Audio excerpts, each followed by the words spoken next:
नमस्कार, मैं हूं मोहम्मद अरशद और आप देख रहे हैं टीवी न्यूज़ वायरस।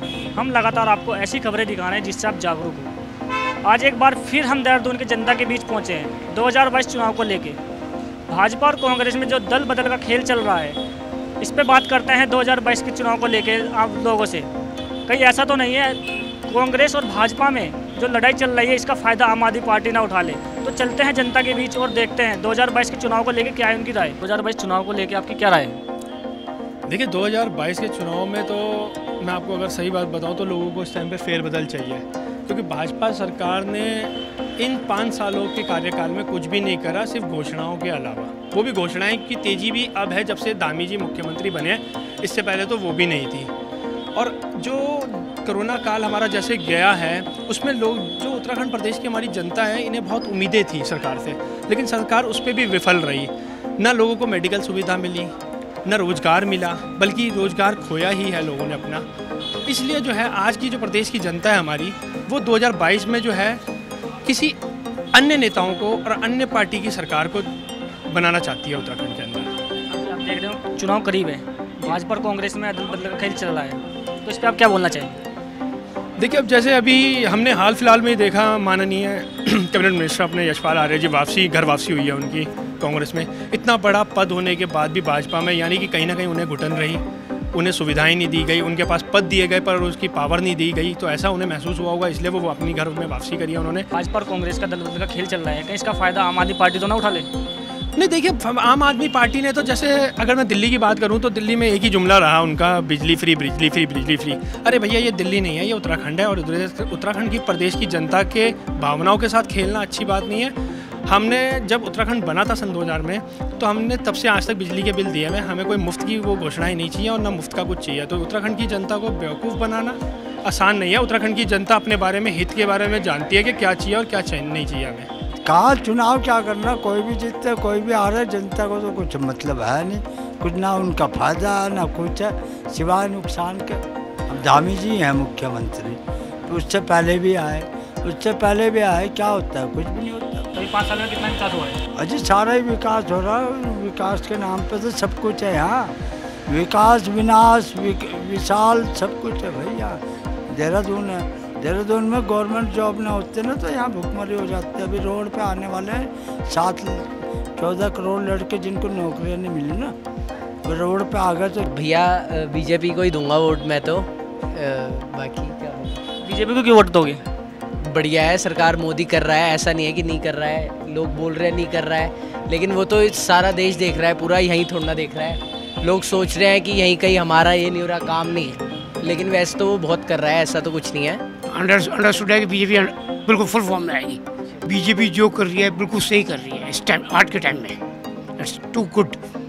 आप नोएडा में देखो, रात के टाइम में कोई लेडीज़ बाहर नहीं निकल सकती घर से बाहर, इतनी डिस्टेंस पे जितना ये है ना बिल्डिंग, इसके डबल डिस्टेंस है। लेडीज़ अपने घर तक आने के लिए ऑटो करेगी या रिक्शा करेगी, मतलब पैदल नहीं चल सकती थी, अब ओपन घूम रही है। ये किसकी है? योगी की मेहरबानी है। उत्तराखंड में तो कोई प्रॉब्लम ही नहीं है। कितना विकास हुआ है अभी तक उत्तराखंड में? उत्तराखंड में तो रेगुलर होता रहता है और वैसे ही चल रहा है, बहुत बेटर चल रहा है। कोई दल बदल का खेल नहीं होता।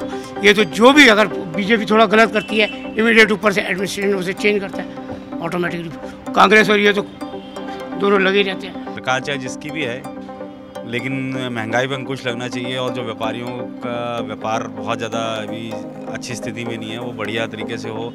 और लोगों पे जो ये आजकल पेट्रोल के दाम हैं, गैस के दाम हैं, इसमें थोड़ा सा अंकुश लगना बहुत ज़रूरी, क्योंकि ये आम आदमी के लिए बहुत मुश्किल होता जा रहा है। क्योंकि अभी कोरोना काल से लोग निकले हैं बहुत मुश्किल से, काम धंधे लोगों के पास है नहीं, तो वो थोड़ा सा उस पर फोकस करे गवर्नमेंट तो ज़्यादा अच्छा है। हर पार्टी उस पर फोकस करे ताकि इसके महंगाई पे थोड़ा अंकुश लगाया जा सके। चुनाव करीब है और जो ये कांग्रेस और भाजपा में दल बदल का जो खेल चल रहा है, तो इस पर आप क्या बोलना चाहिए? सर देखो सर, ये तो सर अपनी स्वार्थ सिद्धि के लिए है, और ना कोई एक पार्टी के साथ जुड़ा है, 5 साल तक जुड़ा हुआ है। आज इलेक्शन के टाइम पे आके आप दूसरी पार्टी में आते हैं, तो ये तो कहीं ना कहीं उनके स्वार्थ की बात है। पर खैर वो आम आदमी को उससे कुछ लेना देना नहीं है। वो अगर जो भी जनहित में जो काम करे, चाहे वो पार्टी किसी में भी रहे, उससे कोई फ़र्क नहीं पड़ता। पर अनफॉर्चुनेटली ये कहना पड़ता है कि ये लोग ज़्यादातर आते अपनी स्वार्थ सिद्धि के लिए ही हैं। कुछ फ़ायदा तो मिलेगा आम आदमी पार्टी को। जाहिर सी बात है नया ये है, और वो कुछ ऐसे जैसा कि दिल्ली में आपने देखा है उन्होंने बहुत अच्छा काम किया है, तो कहीं ना कहीं उसका बेनिफिट तो मिलेगा ही।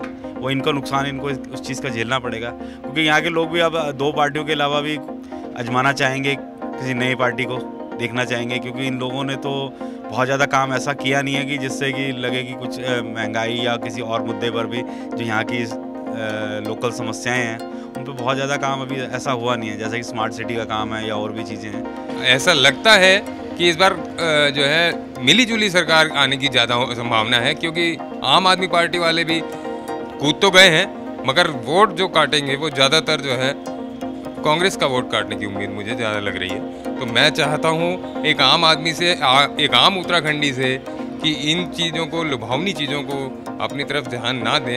एक जो मजबूत सरकार है उसी को जो है चुने, और जो एक मजबूत विधायक है उसी को चुने। यहाँ की जो उत्तराखंड की जनता है सिर्फ ये लालच की तरफ ना जाए दिल्ली की तरफ। आपने देखा होगा इलेक्शन के टाइम में कुछ जो होते ही हैं, दल बदलते ही हैं, कुछ इधर चले जाते हैं, कुछ उधर चले जाते हैं, जिनको अपनी सीट पक्की नहीं लगती वो ही इधर उधर जाते हैं। तो मेरा ऐसा लगता है कि जैसे हमारे यशपाल आर्य जी पुराने कांग्रेसी थे, तो इसलिए उन्होंने सोचा कि इसको हम, कांग्रेस जो कमज़ोर होती जा रही है उसको हम मजबूत करने के लिए फिर वो वापस इसीलिए आए हैं। अब जो टूट कर भाजपा में जा रहे हैं वो भाजपा में जाने का कोई मतलब नहीं है, क्योंकि भाजपा वाले जो है ना, मुझे लगता है कि जो है अपनी तरफ कोशिश करते हैं कि जो कांग्रेसी हैं या दूसरे आप पार्टी वाले हैं उनको किसी भी तरह से कैसे भी उन्हें अपनी तरफ कर लिया जाए। विकास के बारे में करो तो कहीं जगह विकास हुआ भी है, कहीं अभी हो भी रहा है और कहीं अभी बाकी भी है।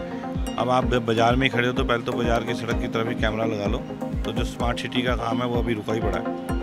और मुझे लगता है कि पिछले 2 साल से जो चीज़ें हो रही है उन सब चीज़ों में भी व्यापारियों को ज़्यादा परेशानियों का सामना करना पड़ रहा है। 2022 के चुनाव की तैयारियां शुरू हो गई हैं, सभी पार्टियां सड़क पे हैं और हम लोग भी सड़क पे हैं।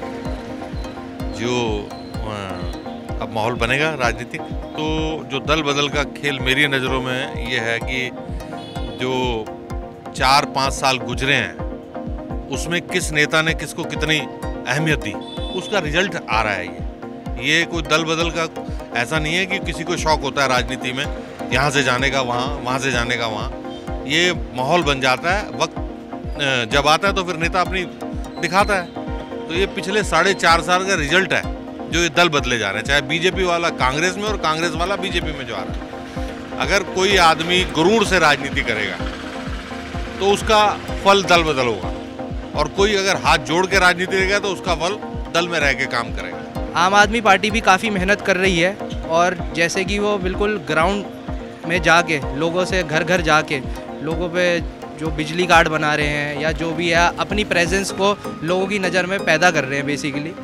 तो उसका थोड़ा बहुत उनको लाभ मिलेगा, बहुत ज़्यादा लाभ तो नहीं कह सकता मैं, क्योंकि अभी कोई पार्टी के पास ऐसा बड़ा चेहरा नहीं है आम आदमी पार्टी के पास। बट हाँ, अगर तब भी काफ़ी कुछ सीटों पे वो जीत अपनी दर्ज करेगी उत्तराखंड। पुष्कर सिंह धामी जी का जो जब से वो सीएम बने हैं, सारी जनता, सब लोग वो सबको ही खुश करने में लगे हैं कि जो भी मुद्दे रुके हुए थे अभी तक सरकार के पास, उन सारी मुद्दों पे वो मोहर लगा रहे हैं और वो बहुत एक्टिवली काम कर रहे हैं, ना दिन देख रहे हैं ना रात देख रहे हैं। तो ऐसी कोई दिक्कत नहीं लग रही है जब से वो सीएम बने हैं। हर चीज़ का समाधान वो निकाल रहे हैं। 2022 चुनाव वैसे तो अभी फेरबदल आपने देखा ही है, चल ही रहा है बहुत कुछ। बीजेपी कांग्रेस, कुछ लोग परेशान हैं बीजेपी से, कुछ लोग खुश भी हैं बीजेपी के कार्यों से, मोदी जी से। और देखते हैं बाकी अब क्या होता है। जो व्यापारी के लिए काम करेगा, हम तो व्यापार मंडल से भी हैं, तो जो व्यापारी के लिए काम करेगा हम उसी को समर्थन देंगे अपना। आम आदमी पार्टी का उत्तराखंड में वैसे अभी थोड़ा सा कम है, लेकिन हो भी सकता है थोड़ा बहुत सीटें काट सकती है। बाकी देखते हैं क्या होगा इसमें आने वाले समय में।